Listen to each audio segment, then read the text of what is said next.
Welcome to the recording of the 2021 Vice-Chancellor's Public Debate, which was held on Wednesday the 15th of September 2021.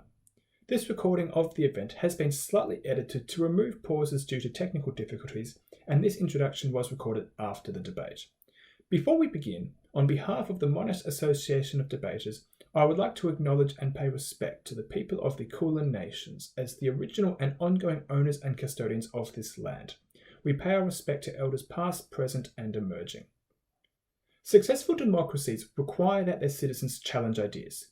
Many are often controversial, but it is when the debate is controversial that it is most important to have an informed, respectful debate.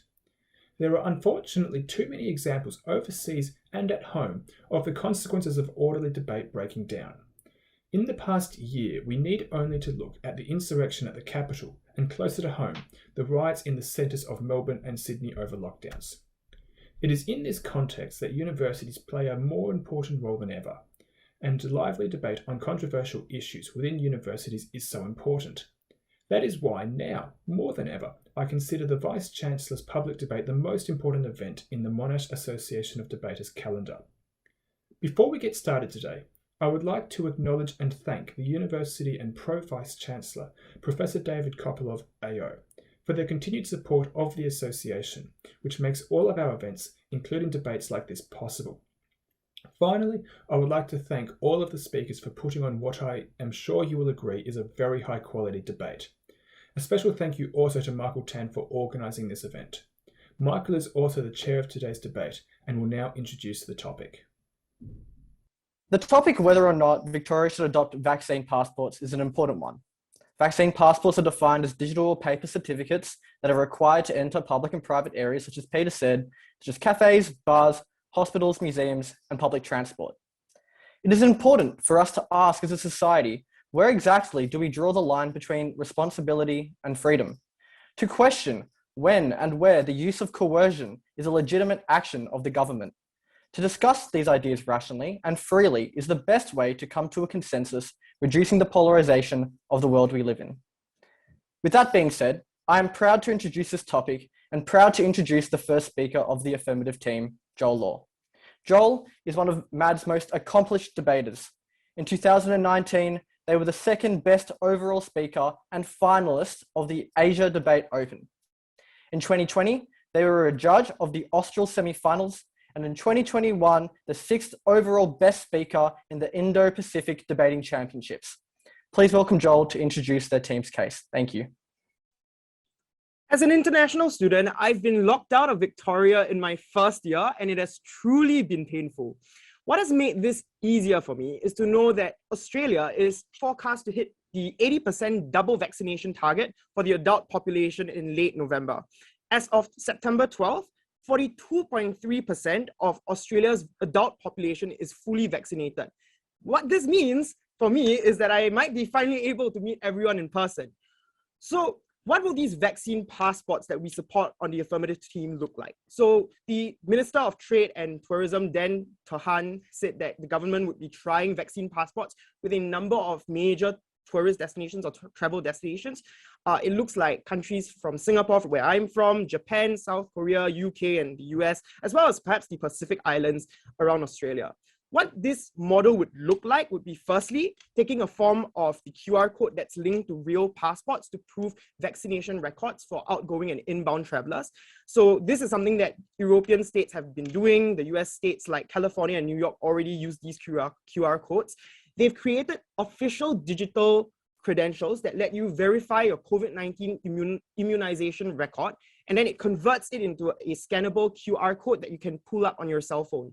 Secondly, this also looks like allowing you to eat at restaurants. So the scope of what it allows you to do is quite grand. It will allow you to do things like go to clubs, go to bars, hang out with friends, and to also travel interstate. So when will this be given to you? So Scott Morrison has said that once 80% of Australia's adult population has received both shots, people will be allowed to travel overseas again and there will be a transition back to normal.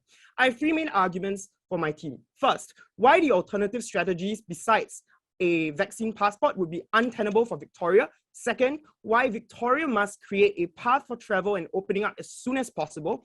Thirdly, why this imposition of a vaccine passport requirement is an acceptable limitation of freedom. So let's first discuss the first argument. Why are alternative strategies going to be untenable? There are broadly two main strategies. Either you open up, like the UK, in the middle of the pandemic, which is obviously going to be quite catastrophic, or you use the zero COVID elimination strategy that China is using right now. So let's first discuss why the first strategy is the catastrophic one.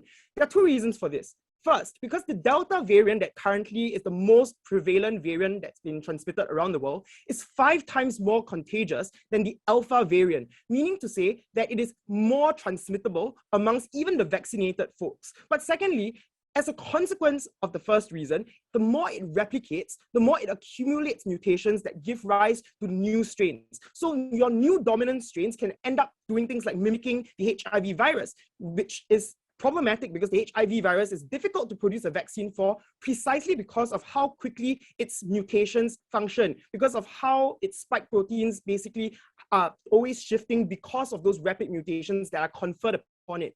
This means that the negative team would end up creating an Australian variant that could potentially be more deadly than the UK and Indian variants because of the selective pressure that comes in the form of more vaccines being produced right now. All that is to say that it is far less responsible to open up in a way that is perhaps like the UK's version of doing things. But the second thing in terms of the strategy would be the zero COVID strategy.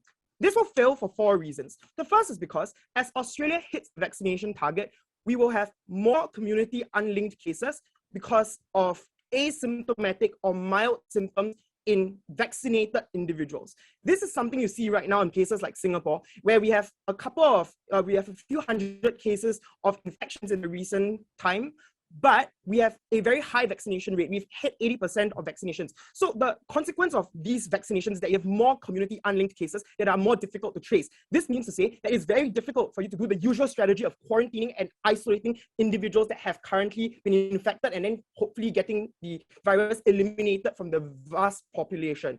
Secondly, gridlock and the blame pattern that has been happening between the federal government and state government on their side will continue to happen because the zero COVID strategy is going to result in the biggest prize and the biggest record for the Australian government or for the Victoria federal government to claim that this is a victory that they can use for re-election campaigns. Those are the reasons why we think like the gridlock and blame pattern would be far worse on their side, which results in a protraction of the status quo that results in a lot of harm to businesses and to the tourist industry in places like Victoria. So the third reason is because the zero COVID strategy requires heavy surveillance, and there are ethical concerns with the level of state surveillance that's required to actually do this. So the zero COVID strategy would have to be ramped up on their side precisely because of the Delta variant. Assuming it is possible for you to implement a public health policy that has good context tracing, you're going to have a significant amount of surveillance that is likely going to end up being used to target Indigenous Australians the most. And that sort of over-policing is likely to be seen, especially given that in Singapore, in the zero COVID elimination strategy, we had an immense ethical problem being discussed in Parliament when it came to issues of who was going to be surveilled and how would this surveillance information be used in solving crime. All these things create ethical concerns. But lastly, we would suggest to you that a zero COVID strategy does not work because it requires mass mobilization in terms of mass testing, community patrolling during your lockdowns. This is a feature of the Chinese model of the zero COVID strategy that is only made possible by the Chinese Communist Party's strong top-down hierarchical control. In the Commonwealth of Australia, this is incompatible with the political structure of federalism. This is not something that is likely to be able to uniformly be implemented and is likely to see a lot of resistance on the ground.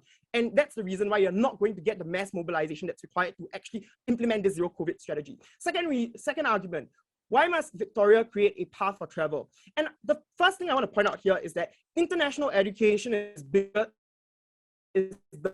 biggest export for Victoria's economy. The loss of hundreds of thousands of 18 billion hole in the economy. Universities have slashed courses and subjects, and for 1 year in Monash. So a lot of these students, about 260,000 of them have been stranded offshore since the pandemic has begun. International education is the state's biggest export, and it creates derived demand for a lot of the other economic sectors that depend on the international student sector. So it looks like property sectors, the property sector, landlords that have empty student flats. It looks like the F&B industry, small local businesses like cafes and boutique shops that derive demand from the international students in the international education sector. All these things mean that vaccine passports on our side help mitigate some of this damage and preserve the entrepreneurial spirit in Victorians. Thirdly, why is this imposition a legitimate way of limiting freedom? First, we want to say that not taking a vaccine that is safe for consumption flies in the face of scientific consensus. Your right to bodily autonomy ends up threatening immunocompromised people who depend on herd immunity and high vaccination rates to prevent being infected. So we would suggest that that's the more important principal consideration that we have in this debate. It is for these reasons we think that the conclusion here is that there's a hierarchy of rights and that there's a competing group of stakeholders for the Victoria government to consider, but vulnerable people and the collective well-being of Victorians should be high on that hierarchy of rights. This virus is here to stay. Australia has been lethargic in rapidly adapting to this rapidly mutating virus. Victoria must be a leader in showing the other states that this is a possible step to take. For these reasons, we affirm the motion. I thank Joel for their speech and would now like to introduce James Pan, the first speaker of the negative team. James is a fourth-year arts and IT student and a very successful debater. They've advanced past elimination rounds in both the Australasian InterVarsity Debating Championships as well as the World Debating Championships. Please welcome James to introduce their team's case. Before I begin my speech, on side negative would like a brief moment to clarify something. And that is the question. Sometimes when I tell people when I'm a debater, people ask, how do you defend ideas you do not believe in? Which is true, right? As a debater, we get assigned sides and we do not always get to choose which side of the debate we would like to argue for. But my answer is always simple. And like Peter has mentioned, the activity of debate is only valuable precisely because you must sometimes defend something you do not believe in. We do not live in a world of black and white. Oftentimes we find ourselves grasping blindly to find out the truth, only to learn later that the best solution was much different than what we initially thought. So, therefore, in order to minimize regrets, we have to make sure that we properly analyze and do our best job of examining opposition views that we do not necessarily agree with. So let me clarify once again. Every person who has spoken in this debate or is about to speak today has their own personal opinion, but this debate does not represent those opinions. This debate represents some of the finest minds we have at Monash grappling with the difficult questions. And through this discourse, we hope you find something of value. All right, let's rock and roll, shall we?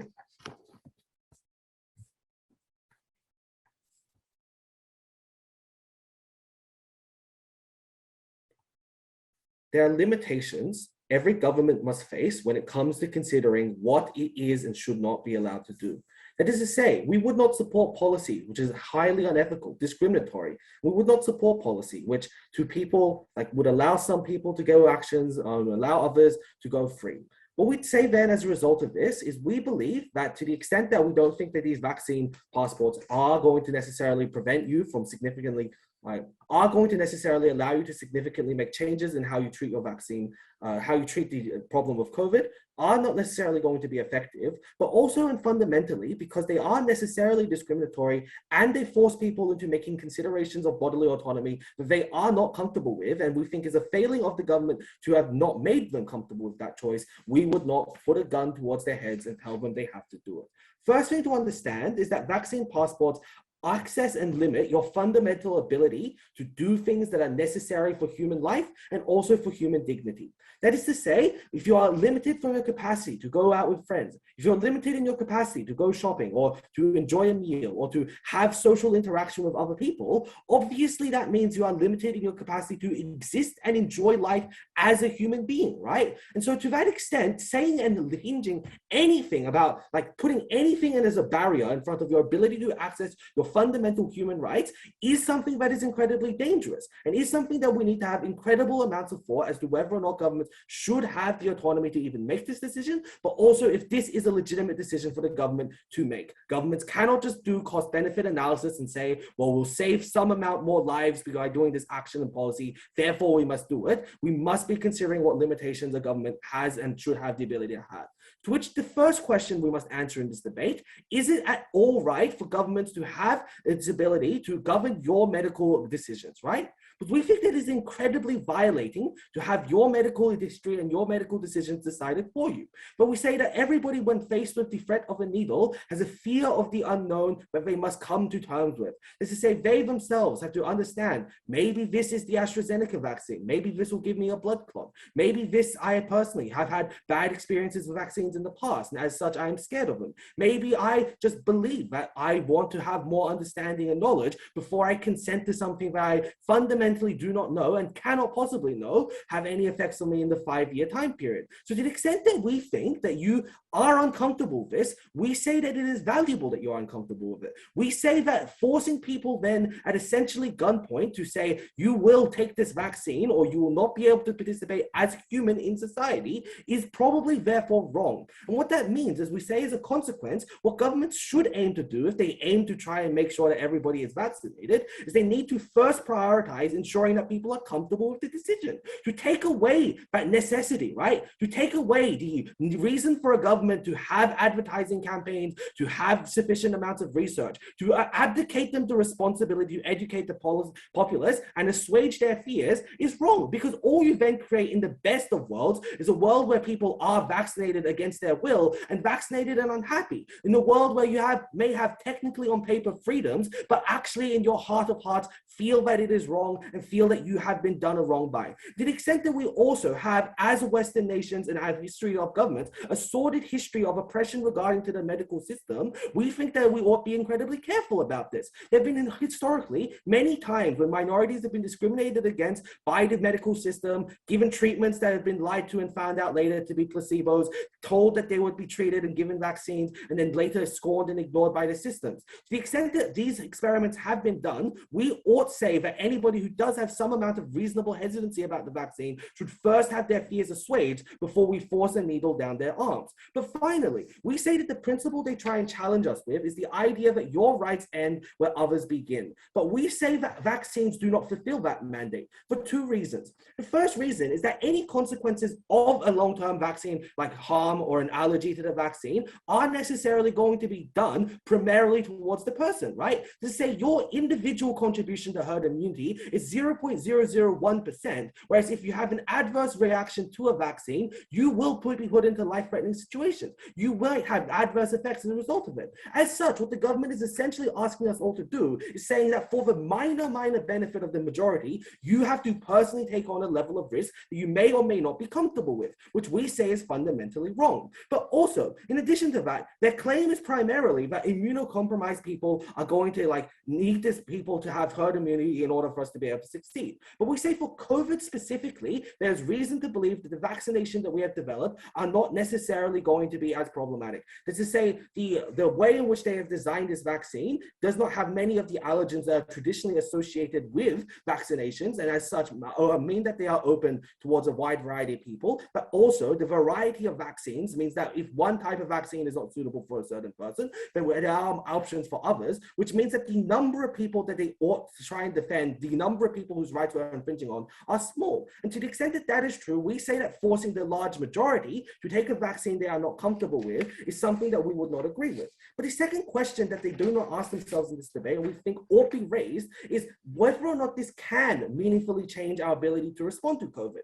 Because what they claim is we can't have zero COVID, we can't have one where we just open up the borders willy-nilly. But what we say is instead is the policy of vaccine passports does not fundamentally change what you have to do in response to COVID, right? Because you would not allow bars to be open if we still had community transitions in the hundreds of thousands of millions. We would not allow people to go out and have social lives, even if they had a little slip of paper, if COVID was still rampant within the community. So what vaccine passports are is merely a reflection of the fact that society has reached a certain percentage of vaccinated people, which means the fundamental goal you have to achieve is getting people to be willing and want to take vaccines in the first place, which means that the fundamental question that must be answered in this debate in response to how we ought to respond to COVID is, will this actually increase willingness to take the vaccine, or will it potentially decrease willingness? To which we say it probably is likely that for the people who currently right now oppose vaccines, that implementing, enforcing them to take vaccinations is going to only have an adverse effect.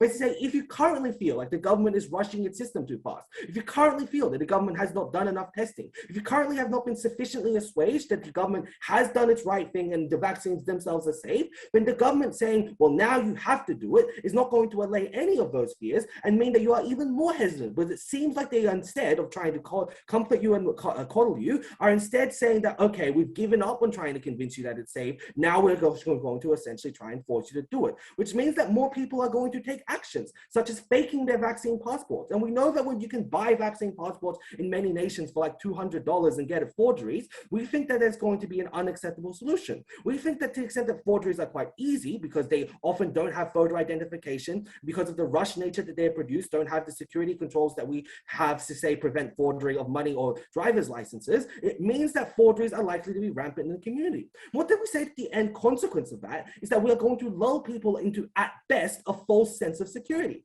And let's just say, if you feel like that you can go to a bar, you are comfortable because everybody has a vaccine passport, but in reality, 10% of people have chosen not to take them, you are putting yourself at an unnecessary risk. If you are immunocompromised, you need to make sure that when you actually go to a bar, that the numbers which have been reported are true, which means that you cannot possibly rely on just the vaccine passport system, and relying on a system which is so easily faked is therefore not only problematic, but only going to make people's decision-making even worse off as a result of providing them polluted information. We would rather take it safe, we would rather take it slow, and we say that governments have a responsibility to teach you and tell you and make you feel comfortable before they force you to make a medical decision.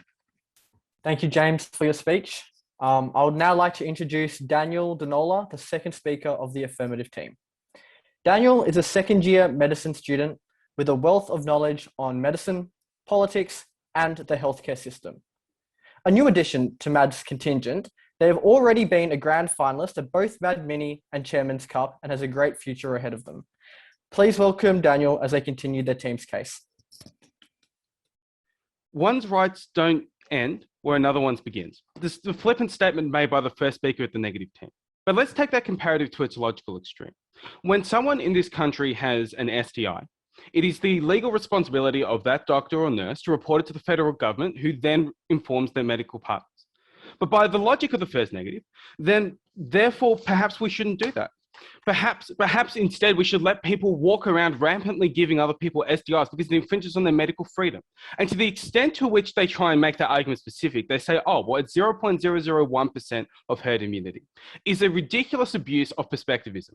Because the fundamental result is enough of the population will not get vaccinated that we won't reach herd immunity. Herd immunity is only achieved when we get to 85 to 95% at the lowest estimates of it, which means if we get to 75% fully vaccinated, it is not consequential in this debate because it does not protect those immunocompromised people. But furthermore, that the result is the same. And if they really want to go on about the 0.001%, well, in that case, it's 0.00001%, that you're going to have a serious adverse reaction to the vaccine. To the extent to which they constantly then furthermore make claims, oh, well, actually, we have other options of vaccines that should exist and that we should offer them. Okay, well, we do offer them. In Australia, we have 3 approved vaccines. We have Moderna, AstraZeneca, and Pfizer. And to the extent to which we haven't approved others, it is for the exact reason that our TGA hasn't actually found studies that prove that the other ones are as safe as we would like them to be. And to the extent to, and that really is important because they keep saying that we haven't proved they're safe or we don't know the long-term effects and whatnot. Sure, but it's the same with any treatment you walk into a hospital. Most of the treatments they give you have only really been discovered in the last 5 years or over the last two years. Like, it is constantly emerging. The new antibiotics we use, the new heart medications we use every time are relatively new, but we use them again every time. And to the extent to which they are safe, the vaccines have gone through the same amount of due diligence. And to the extent to which they say, oh, well, now people will not get vaccinated for the reason that they think that we're forcing it down their throats because it's not safe. The current level of safety is as much as any other medication these people would normally take out of the hands of a doctor, right? And to the extent to which they won't take this, it's not from a rational place of understanding that these aren't approved. Maybe a year and a half ago, that's fair enough. But at this point, there is an irrational decision in both worlds, and we don't think you fundamentally convince either of them. We don't think you're able to convince them on their side of the house. On our side of the house, you at least have some incentive to stop that. But furthermore, so be it, we have to lock them in their own homes. We're happy to take that on our side of the house because therefore everyone else gets to enjoy the increased level of freedom. Because let's remember that the freedom we're trading off. We're talking about the people who are immunocompromised. We think that's roughly 17% of the Australian population and largely brings into two groups. Firstly, those who are immunocompromised and therefore a vaccine is less effective for them. And the more dangerous group, about 5% of them, or 5% of the overall population, which is those who are immunocompromised to such an extent that a vaccine just won't work, right? And this is the kid with leukemia or liver disease or any chronic disease who can't go to school because the other kids in their school aren't vaccinated. Every person with these diseases who fears to go to a restaurant or to shops or to a stadium or whatever. The people who can't visit their dying relative because there is a COVID outbreak in our hospital for no other reason than the irresponsible behavior of anti-vaxxers. On the affirmative team, we dare let these people dream of the post-COVID world that all the rest of us who aren't immunocompromised seem to be so entitled to. Because I hope they really start to deal with what this is. This isn't the right to bodily autonomy. This is the right to take away someone else's autonomy. This is the right to health freedom to such an extent that you choose to harm someone else's. And we dare say that to what is relatively low risk to these people and such a higher risk as the immunocompromised people, we dare say that freedom is more important simply because it is much more in extent. To deal with a couple of other arguments we hear. Just lastly on this fake vaccine passport, it is irrelevant to this debate because, firstly, to the extent they were just simply asserted that we can't do it to the extent of driver's licenses. If the government can do driver's licenses well, they can do. There's no reason they can't do vaccine passports to the same extent. You have a centralized database where you compare those numbers to. You can't fake a number if that number doesn't exist in a central database in the government server. And secondly, to the extent to which it's going to be a crime. Faking a government document is a huge crime, and we don't think most people are going to take the risk of prison years for that. To then deal with the second and more important clash in this debate about safety and health. We brought you a few claims within this, of which I've lost a piece. Oh, here it is. Cool. We brought you a few. We think firstly, we brought you one of perhaps the most important claim in this entire debate, and one that has so far been unresponded to, that we have more replication means more new variants. Note how important this is. The effectiveness of these vaccines against the Delta variant versus Alpha variant went down by about 6 to 12%, depending on which vaccine you're looking at. Right? We think to the extent to which you have these people running around spreading more COVID, giving it more time to create these dangerous variants, to the extent to which they want to import people who probably have these dangerous variants because they're not fully vaccinated, and they're going to take people with the mu variant from South Africa and bring them into this country, right? We are simply decreasing the effectiveness of the vaccine every time. And not only is the health of all those immunocompromised people at risk, but to the extent to which this is what they're doing, over the next 5 years, they're starting to put at risk the health of everyone else. We furthermore, to bring you some new substantive on this, think that the overwhelming of hospitals and ICUs is already something that is happening. We think to the extent to which they're going to go and let COVID rip, we have New South Wales already at the point where ICU nurses are turning patients away, where they are rationing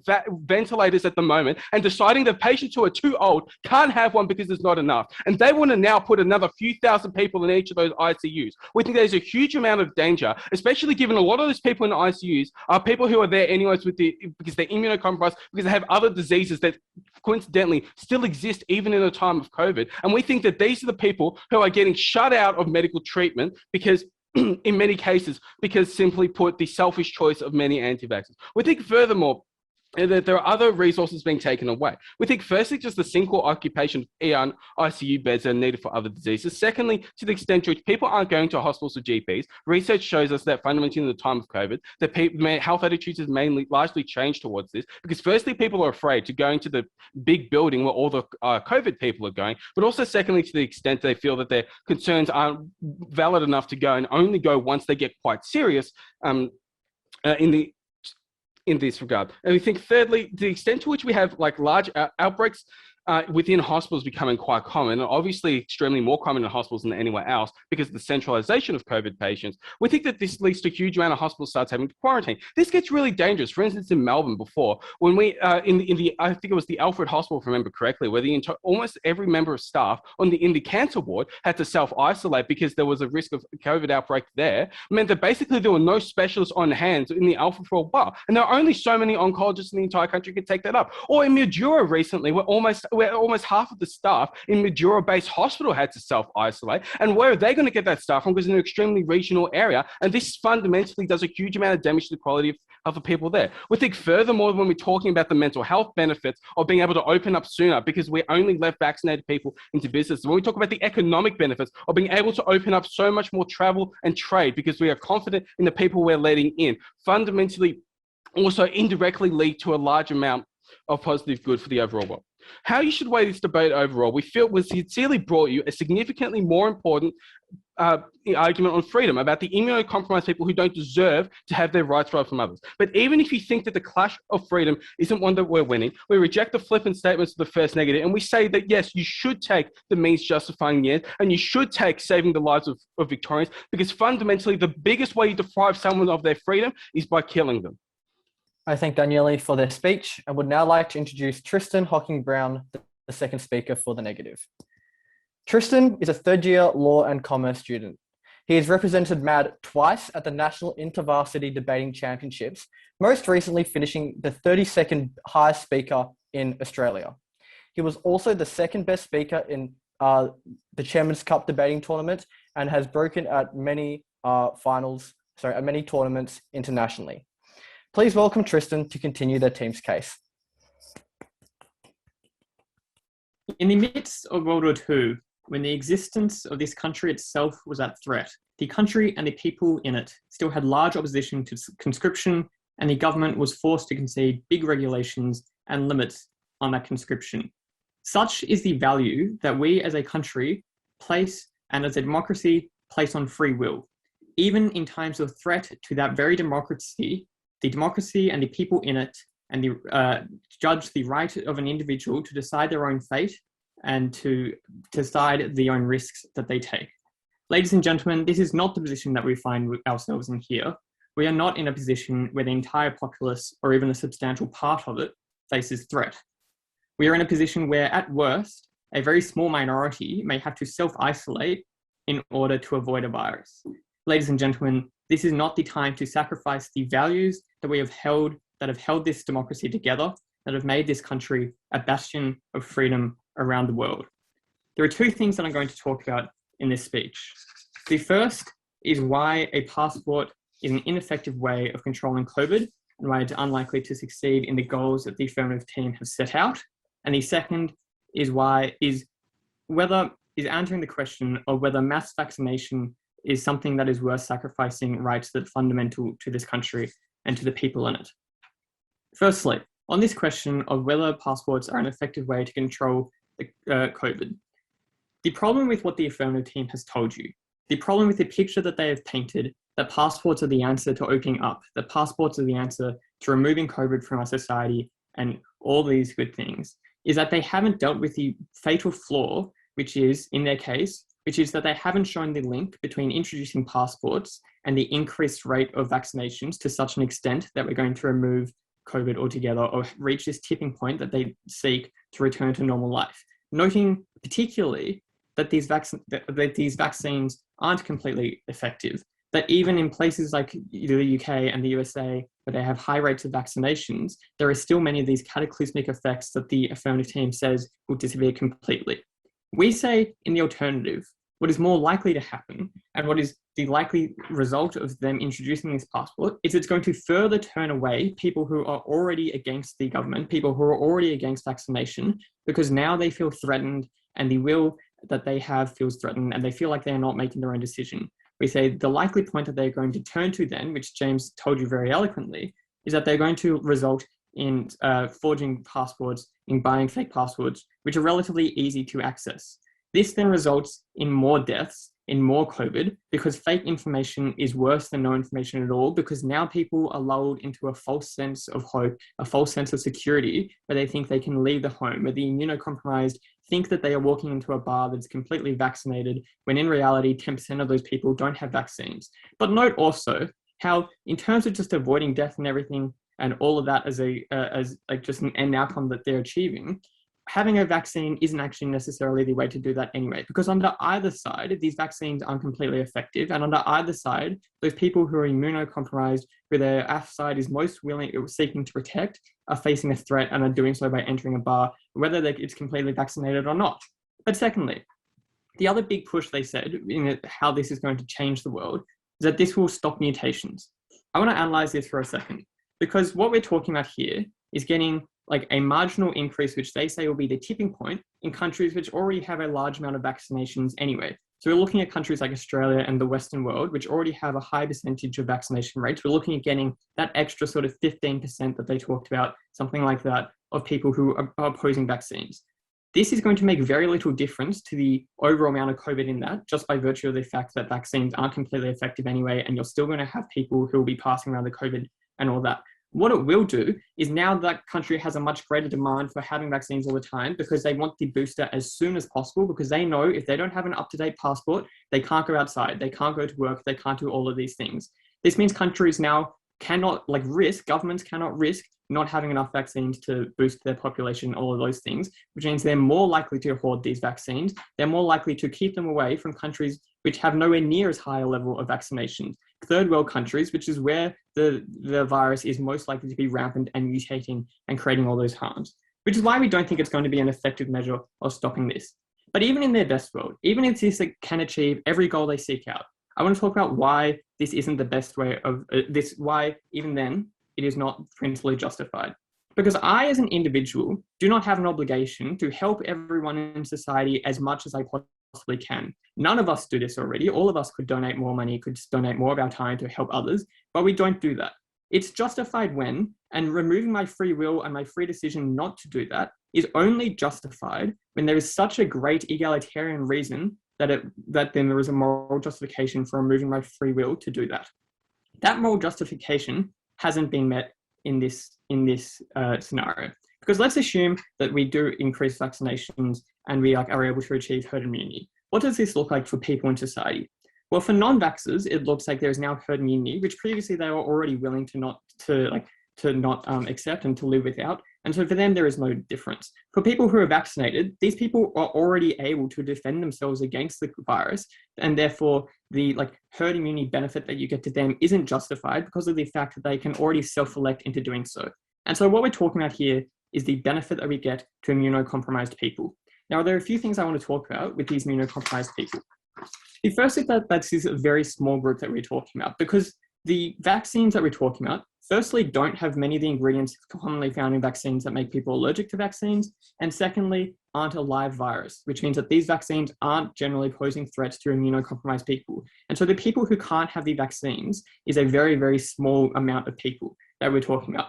And which rights are we actually sacrificing of these people? Because we don't think this is just a guaranteed way of making these people stay alive. We don't think this is just a guaranteed way of letting these people live freely. What it means is that these people maybe now are likely to not elect to self-isolate as much. In our world, they'd probably have to self-isolate more. In their world, they'd likely be able to not self-isolate as much. We think it is a sad reality that they're probably still going to have to self-isolate in a large amount of cases anyway, because if a vaccine is so threatening to you that you can't have it. So the first thing to note here is that this is a very small group of people. The people who we're talking about here, because these vaccines aren't a live vaccine, so for most people who are typically immunocompromised, this vaccine doesn't pose a threat to them.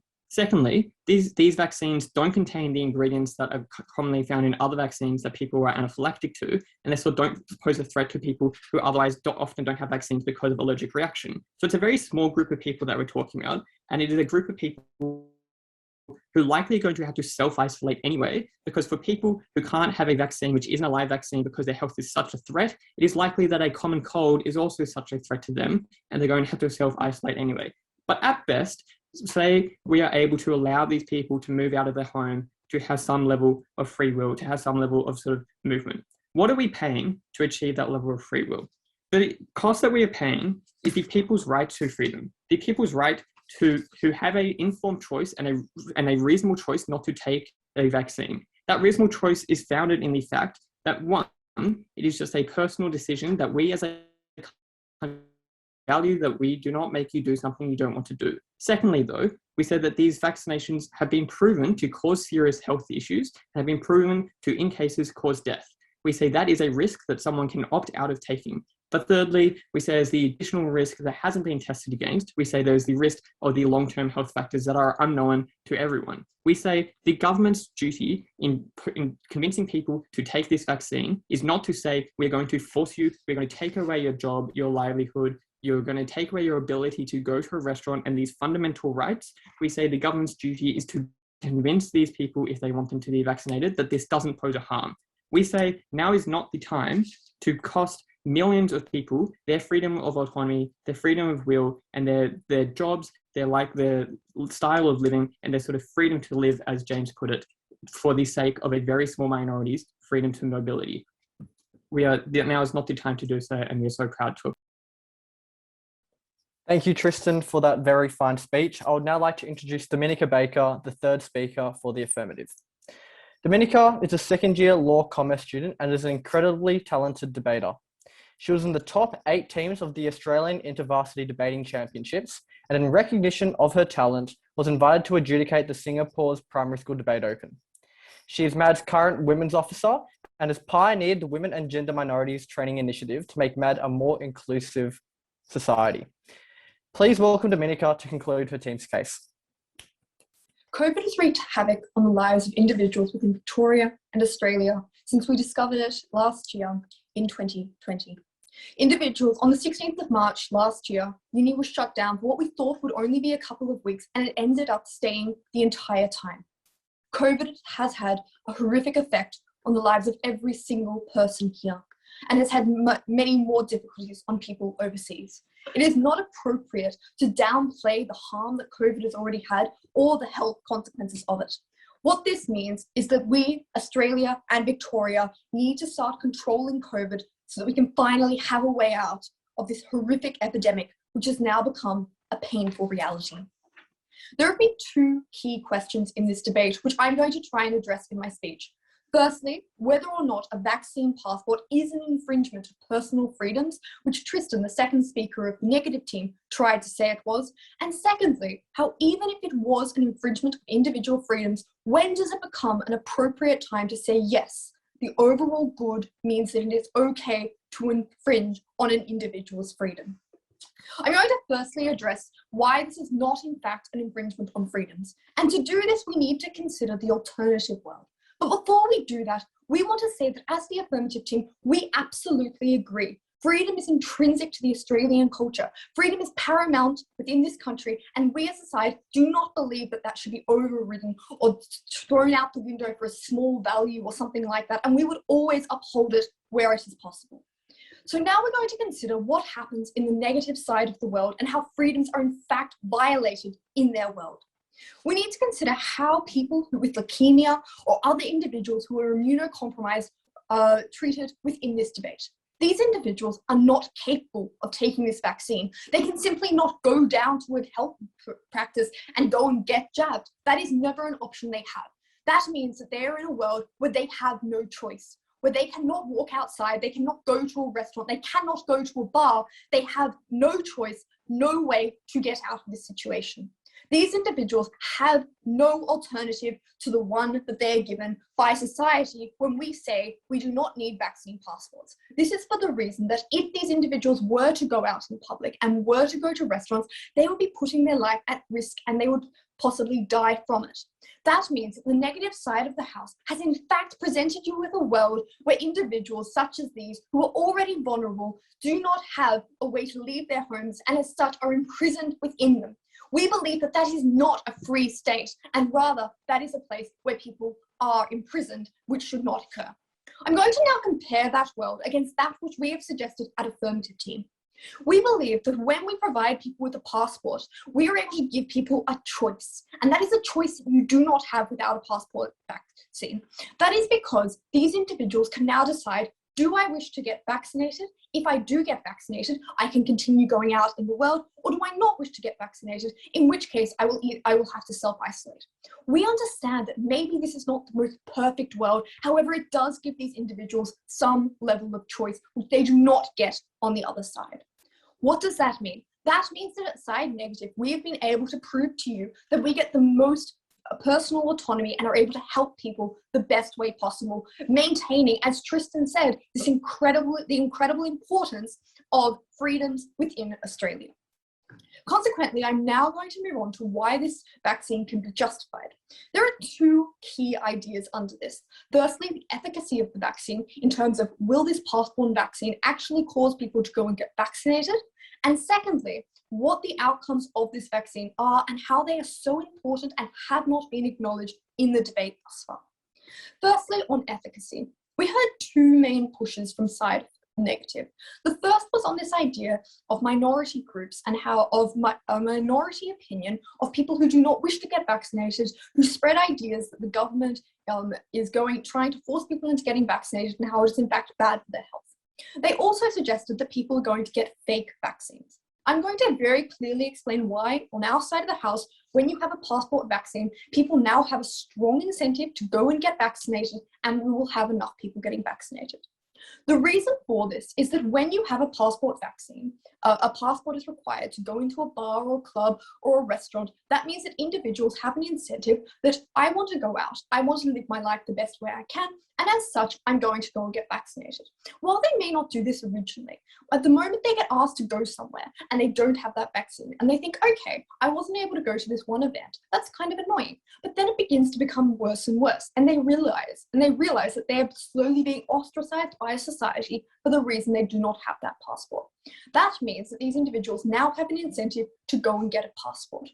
Now I'm going to explain why we're not going to get this fake vaccine passports, which we were told over and over again by the negative team. The reason that we will not get these fake vaccine passports is, unlike a driver's license or something like that, which is somewhat difficult to replicate, but still possible, we can say, what these passports actually look like is a link to a QR code on your phone, which goes to the government database. That is much, much more difficult to forge or enter your way into than simply creating a plastic card. What does that mean? That means that, one, individuals are going to have incredible difficulty ever getting into hacking that system. But secondly, even if it is possible to hack that system, individuals are going to be highly hesitant to do so because they're going to think, I am hacking a government system. I know there are strong repercussions for this. This could get me in a lot of trouble. That means that what I've shown you is that people, one, have an incentive to get vaccinated immediately, and if not immediately, in a short period of time as they begin to miss out on doing different things. And secondly, it is simply not feasible to fake vaccine passports the way the negative team has tried to tell you. But secondly, we need to consider what are the actual outcomes when you do not follow this policy. I'm going to paint you a very clear picture of what these health outcomes look like. It looks like a child being in an ICU unit with their parent behind a closed curtain as they hear the bells, as they hear an alarm of code blue, with nurses running into that cubicle. And then they hear the resuscitation continue, and then slowly the parent dies. That is the experience that children all around the world have experienced due to COVID. That is what happens when you have an outbreak continue. That is what happens when you do not resolve COVID. You will have these deaths. People will lose their family, and people go through that trauma that you can never take away from them. That is what you are doing at Side Negative when you do not understand the importance of dealing with COVID in a realistic and humanitarian way.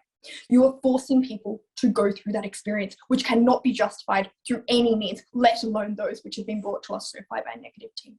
But the second thing you will do is you will force people who suffer from conditions like leukemia to become outcasts of society. These people already in difficult situations with unknown experiences to you and I. But these people are now not going to be able to go to school, socialize with other individuals, or lead a life with any normalcy. These people's lives become immensely harder simply because people who have no underlying health conditions have decided they do not want to take a simple jab and maybe have a sore head for half an hour. That is the choice which happens. That is why it cannot be justified under any circumstance not to have a vaccine passport within Victoria. I thank Dominica for her very fine speech and would now like to introduce Danigan Keacher-Milsom, the third speaker for the negative team. Danigan has broken at many international tournaments and was a grand finalist of the Wolsey Debate Open. He ranked equal Best Open Speaker at Sorensen's and was a member of the World's Debating contingent this year. Please welcome Danigan to conclude the negative team's case.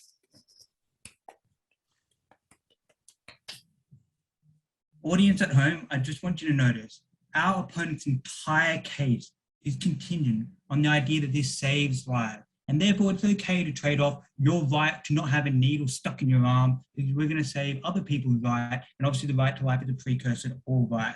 I'm firstly going to obliterate the idea that this is actually going to have any impact on the vaccination, and then I'm going to talk about, even if that wasn't the case, it's the right to be treated as a human with moral agency is far more important than the right to life, as you see time and time again around the world. But firstly, why does not what's the actual practical implication? Because obviously they give you a lot of benefit for why it's important to have a lot of people vaccinate, but they fail to link.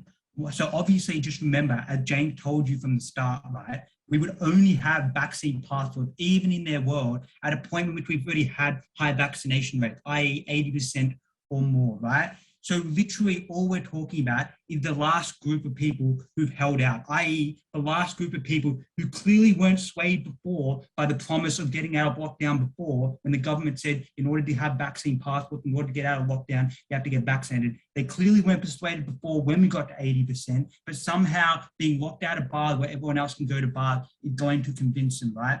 And basically, all they said, the previous speaker said, the new rebuttal for why they're going to do this, they just have the incentive. They're going to want to go to bars, they're going to want to go to a restaurant. They sort of said, oh, this is the new incentive that they made it seem like it was new rebuttal. Basically say they want to do it because they want to go to bars and things like that. James said it's probably easier for them to get fake passport, and therefore they're more likely to do this. How did they respond to this? They responded to this by saying, okay, this is our model. We're going to have a QR code that links to a government database, and therefore it's going to be very hard to hack, right? Three things to talk about that, right? Think about that logically. So their model, which by the way, is not what the government's proposing with vaccine passports, but we'll take it as if they are. Their model is literally that every single business, every restaurant, even public transport officials, every club, every single business in Australia at all times need to have an internet connection and need to have an internet connection to a single website, a single database in order to run a QR code. Just think about how often government websites that don't have even half that load crash when you try to get on Centrelink or things like that. They're going to propose now an even greater load on a narrow set of government websites that you have to access. And so if the internet goes down in that area, or more likely the website just crashed, literally no one in Australia can access the services they need. That just tells you that their model is incredibly unlikely. What's more likely going to happen is a driver's license start. You're going to have a passport, some kind of certification, which means that now you're going to, you have to show it to people and then they'll let you into their door, right? So yeah, and at the point at which James then gave you real reason as to why it's even more likely that you're going to be able to access a fake passport than it is with a driver's license. So Danielle said they're oh, well, people, the government does a good job with driver's license. Well, no, people have fake IDs all the time, right? I don't know what went on in your school, but lots of children have the experiences of getting fake IDs, getting the club. But we told you specifically it's even easier with vaccine passports. And the reason why is they don't have photo IDs, right? They don't, you don't have to be a hacker. You can literally just borrow your cousin's passport and just use it when you go out. If you have your passport, you can just sell it to a bunch of people, and now everyone can just use your passport and show it to the door. If they say, okay, we should just have it, you scan a QR code and your photo pops up, well, then I think that poses another risk. That is to say, you're going to provide a connection access to the database of everyone's medical records, i.e. a record of everyone who's taken the vaccine and some sort of identification that links it to their MyGov account. I think just think about how often, for example, even the Pentagon has gotten hacked before, right? Something like that has so many nodes of connection is going to be extremely vulnerable to access. That is to say, you make everyone's medical history become exceptionally vulnerable to hacking. Their model in itself is flawed. What's far more likely is going to be a piece of paper that you show someone at the door, and at that point, it's obviously very easy to get access to that. So, given we're only talking about that last 20% of people who didn't want to get vaccinated before, are they more likely going to just go, oh, well, you know what? Suddenly I don't care about my fears about losing my wife. I'm going to rather choose the bar. Note their whole analysis before with that people care more about the right to life than the right to be free. So it's unclear why someone who thinks that a vaccine is a threat to their right to life is going to choose the right to be free over the right to life, right? So therefore, they're far more likely to choose fake vaccines. What's the impact of that? The impact of that is that all those immunocompromised people they want to talk about, right, now go into bars and think it's safe, when it's clearly not, because it's going to be filled with people with fake vaccine passports. But additionally, even if that wasn't true, right, they're going to be walking to bars and thinking it's safe, even though they're not, because vaccinated people can still pass on the virus. You've seen that with Britain and America, who are having another spike in COVID cases, even though they have 70-80% vaccination. What they're creating is a false sense of security that's going to kill more people who are immunocompromised, not less, and therefore they fail on their own metric. So even though, given that they're going to kill more people, they've lost on that metric. But even if they weren't, why is the right to life why is the right to choose same to same? And that's why we take the debate.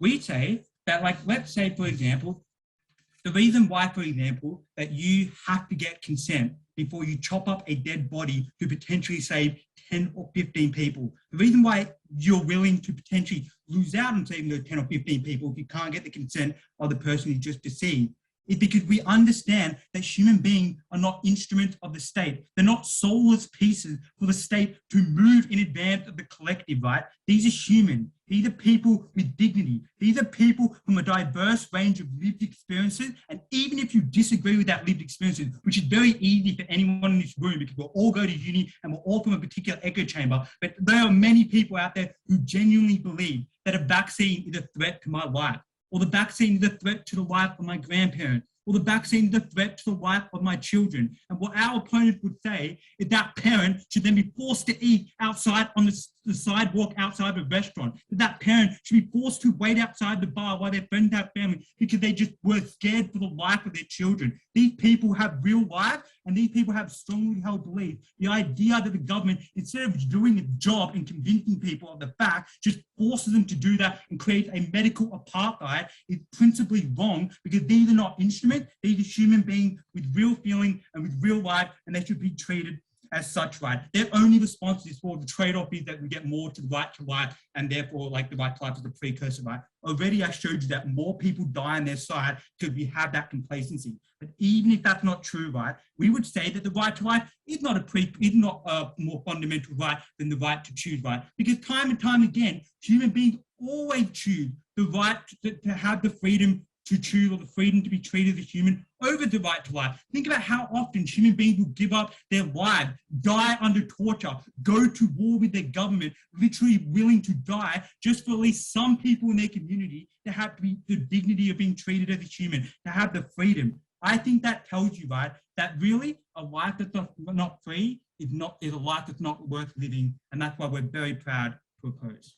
I'd like to thank Dunnigan for his very fine speech, and we'd like to thank all speakers for what has been a superb debate, in my opinion.